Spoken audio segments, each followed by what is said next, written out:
Lembra quando você chegava correndo da escola, atropelando meio mundo pra chegar e almoçar assistindo aquele seu desenho favorito da TV Globinho? Eu não sei qual foi sua época, se foi Pokémon, Dragon Ball, Super Choque ou algum outro. Eu lembro que quando eu assistia, muitos desses desenhos me marcaram bastante. Até hoje eu não esqueço de Padrinhos Mágicos, 3 Espias Demais, Danny Phantom, Bob Esponja, Jake Long, Dragão Ocidental, fora seus vários outros animes. Todos esses desenhos foram desenhos que eu nunca vi o final, já que eu acompanhava apenas pela TV. E eu lembro bem que 2 deles me marcaram bastante e eu fiquei bem curioso pra saber o final. Esses eram Zatch Bell e também o assunto de hoje, Avatar, a lenda de Aang. E assim como eu há um tempo atrás, você provavelmente não lembra o quão bom era esse desenho. Eu me lembro de ter assistido ele na época e gostado bastante, mas nada além disso. E recentemente eu tava navegando no catálogo da Netflix e acabei vendo que ele estava lá. Então pensei, por que não? E meus amigos, foi ainda melhor do que quando eu assisti pela primeira vez. Caso você esteja boiando e por acaso não sabe do que se trata Avatar, eu vou deixar minha querida Katara explicar o que é. Eu sou o Leon Ash e essa é a viagem rápida de Avatar, a lenda de Aang.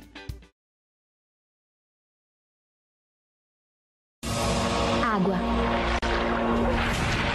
Terra. Fogo. Ar. A minha avó me contava histórias sobre os velhos tempos. Tempos de paz, quando havia equilíbrio entre as tribos da água, o reino da terra, a nação do fogo e os nômades do ar. Isso tudo mudou quando a nação do fogo atacou. Só o Avatar domina os 4 elementos. Só ele pode impedir o ataque impiedoso do fogo, mas quando o mundo mais precisa dele, ele desaparece. 100 anos se passaram e a Nação do Fogo está perto de ganhar a guerra. Há 2 anos, o meu pai liderou a minha tribo em uma viagem ao Reino da Terra para ajudar a combater a Nação do Fogo e me deixou junto com meu irmão, cuidando da nossa tribo.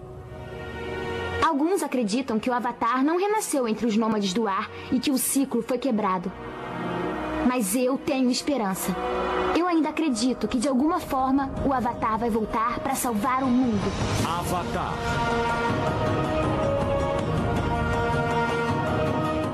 É, irmão, arrepia, né? Logo no primeiro episódio, 2 crianças encontram um avatar congelado. É uma criança dobradora do ar, que esteve lá durante esses 100 anos. E por isso, nunca se preparou para dominar os outros elementos e não está pronta para parar a guerra. Então essa criança de 112 anos, mas com mentalidade de apenas 12, deve se apressar, amadurecer e dominar os 4 elementos, salvando o mundo antes que a Nação do Fogo controle tudo. Essa é a premissa da série, ou anime, desenho, seja lá como você queira chamar, de Avatar. Talvez só isso já tenha despertado seu interesse por assistir, ou então sua nostalgia. Mas caso ainda não tenha se convencido, eu quero tentar te convencer e explicar o porquê eu gosto tanto dessa série. O mundo de Avatar é impressionante, mas o que de fato dá vida a esse mundo e nos imerge nele são seus personagens, e principalmente suas lições. Vamos começando por ela, nossa querida dobradora de água, Katara.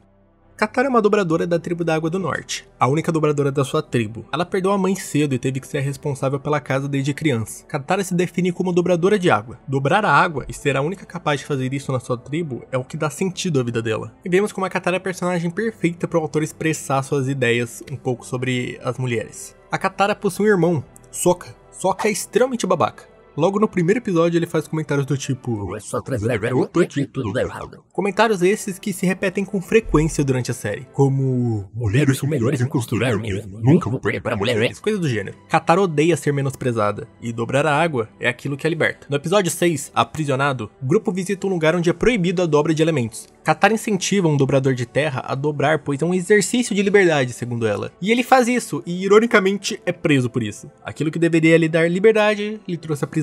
Katara, ao ver isso, se sente culpada e intencionalmente vai presa. E lá na prisão, junto com esse garoto, ela faz discursos para libertar o povo e fazê-los voltar a praticar a dobra de elementos. Povo esse que, após ser preso, desistiram de fazer essa prática. Pra Katara, ela sempre reforça que a dobra é liberdade, é sua função, é sua força. E no anime, vemos ela com frequência sendo menosprezada por ser mulher. Mas ela é única, somente ela pode dobrar a água na tribo do norte. Dobrar é a sua maneira de atacar quem a fere e proteger quem ama. Sua dobra leve e adaptável a define. Quando chegam na tribo da Água do Sul, finalmente descobrem as tradições da tribo. Nela, os homens aprendem a dobrar a água e todas as suas funções. Já as mulheres aprendem desde crianças apenas a curar e são proibidas de aprender a lutar. As criancinhas têm seus destinos traçados quando seu único entretenimento e aprendizado se relaciona a uma tarefa exclusiva de seu gênero naquela sociedade. Assim como hoje as meninas desde crianças têm como brinquedos bonecas para aprender a cuidar de crianças e serem mães, fogões e diversos outros brinquedos relacionados a tarefas domésticas. Katara se enfurece com tudo isso.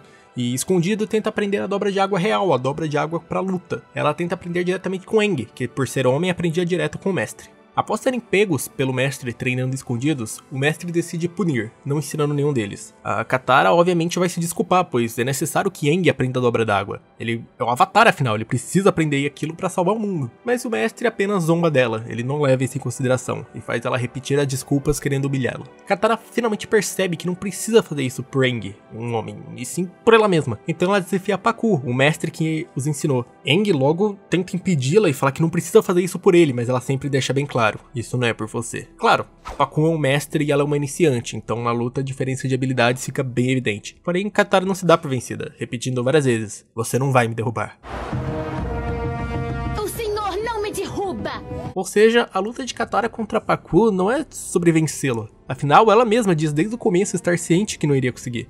Mas a luta dela é sobre não ser derrubada por ele. Não é sobre ser melhor que ninguém, mas sobre não aceitar ser menos que alguém. E numa luta digna com alguns contextos, Pakku entende o ponto de Katara e abre uma exceção. Assim, Katara se torna a primeira aluna dele, e também a melhor que ele já treinou um dia. Essa é a ideia da personagem da Katara. Numa sociedade cheia de tradições preconceituosas, porém sagradas, em que garotas com 16 anos já eram obrigadas a se casar, assim como Yui, Katara se impõe, abre novas portas e muda a visão daquela sociedade para alguns. Mas Katara não é uma mulher madura. Ela é apenas uma garota de 14 anos, que tem o orgulho ferido quando o Aang domina melhor a água que ela, ou que se apaixona facilmente pelo garoto descolado, ou então que fica perguntando 1000 coisas para uma cartomante para ter sorte no amor. E essa é Katara, uma garota comum de 14 anos com atitudes infantis, mas também é a garota que tem a responsabilidade de acompanhar e treinar o Avatar em toda a sua jornada. É uma união desses dois polos. A garota que não tem mais tempo de ser criança e tem que agora lutar e conquistar seu espaço como adulta, derrotando tudo aquilo que a impede. Inseguranças, preconceitos e até mesmo pessoas. Sokka.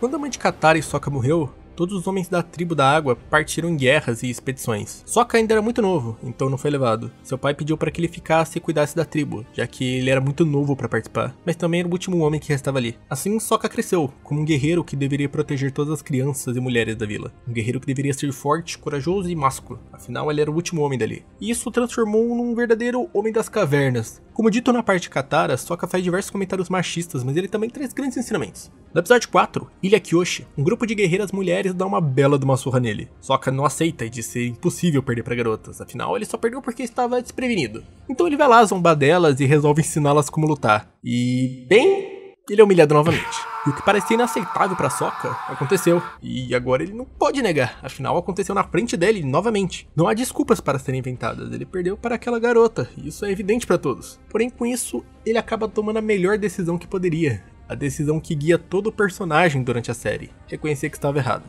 Sokka percebe que está errado e pede para que as guerreiras o ensinem a lutar. Ele segue todas as suas tradições, inclusive até usar as mesmas roupas e maquiagens. E quando a luta se inicia no vilarejo, o senhor logo chama as guerreiras dizendo: "Vamos, garotas!" Sokka automaticamente responde: "Eu não sou... não importa."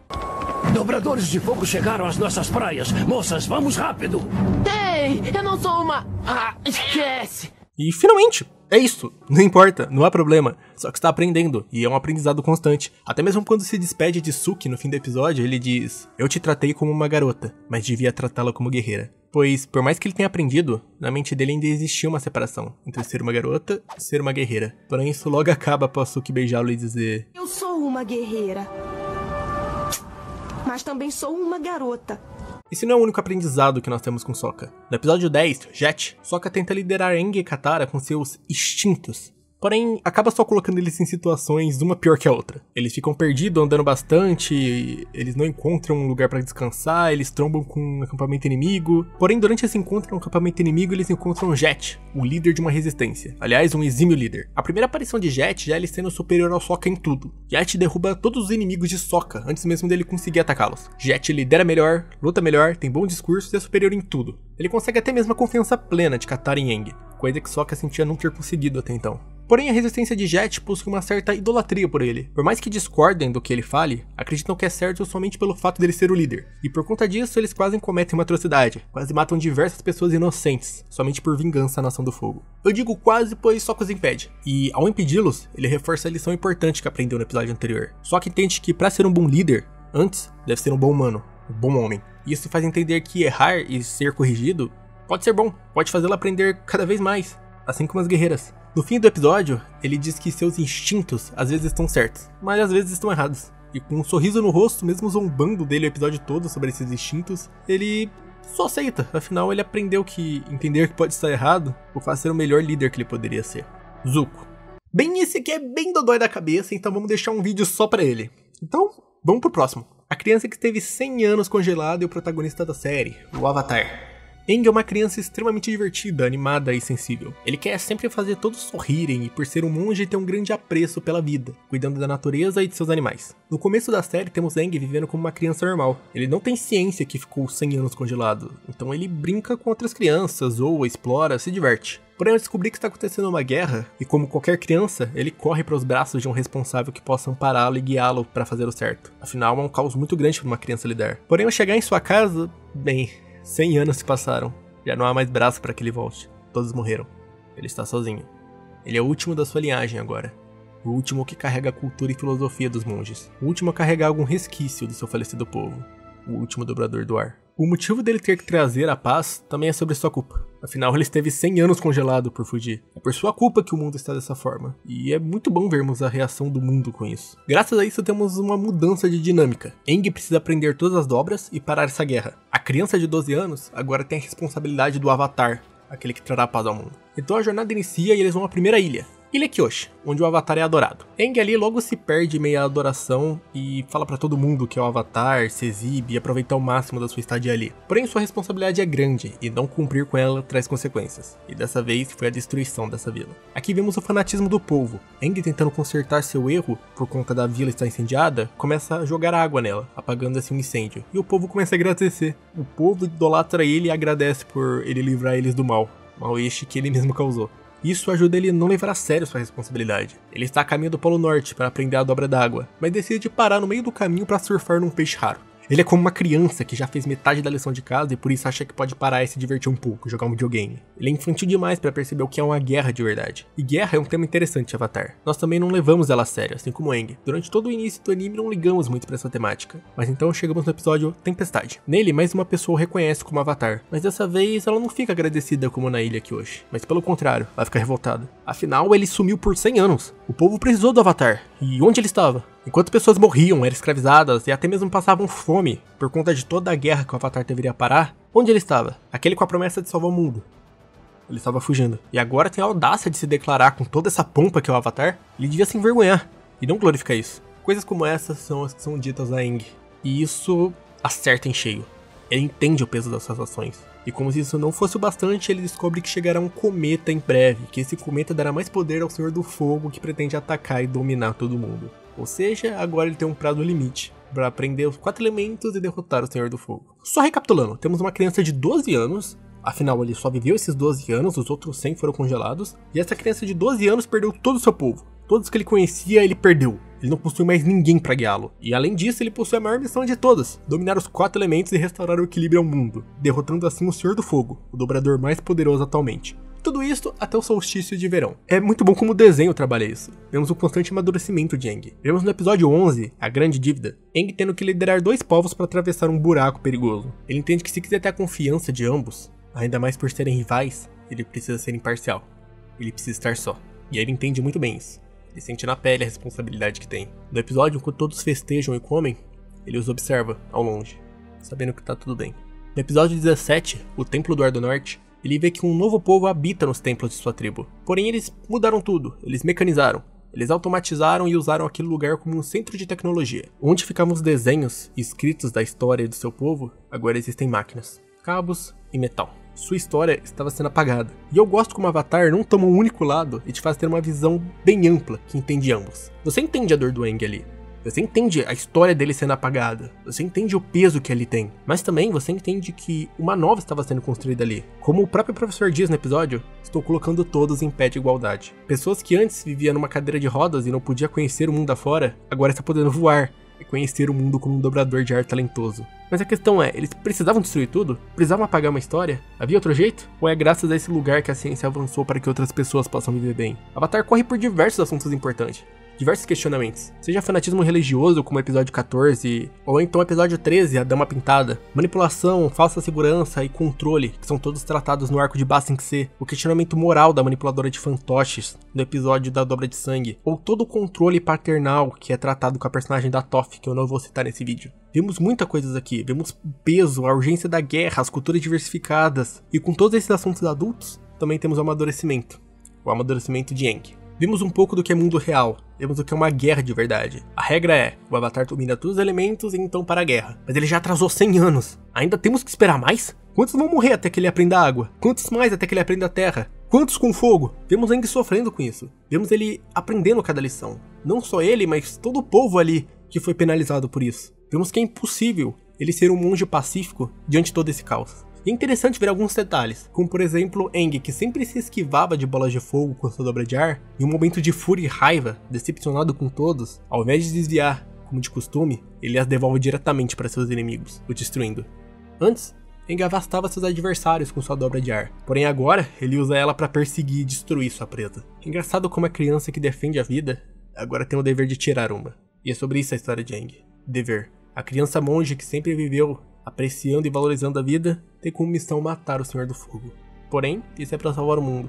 Então ele só deve aceitar, ele só deve seguir. É seu dever.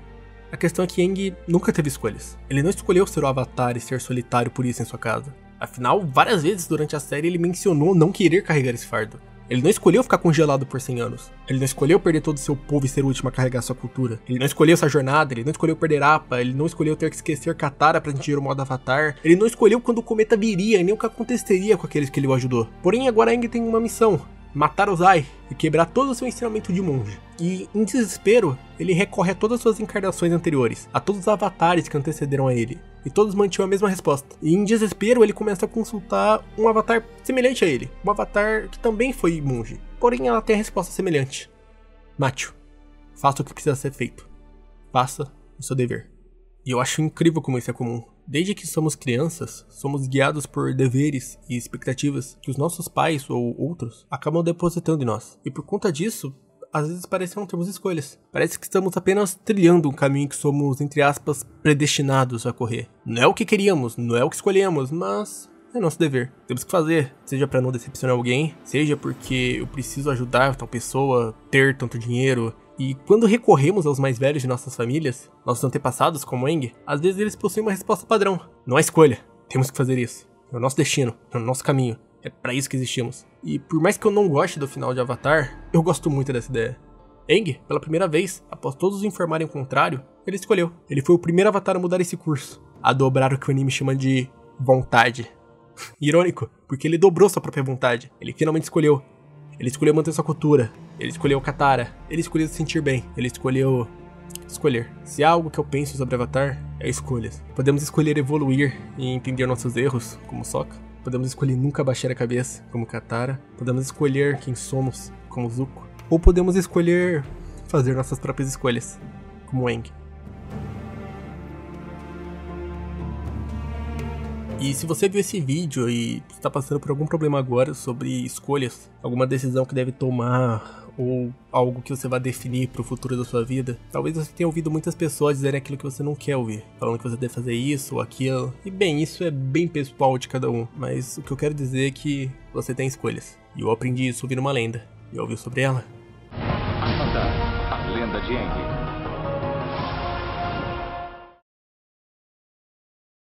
Muito obrigado por ter assistido até aqui. Esse foi o vídeo de Avatar, eu agradeço muito. Talvez isso tenha feito muito sentido ou então nenhum.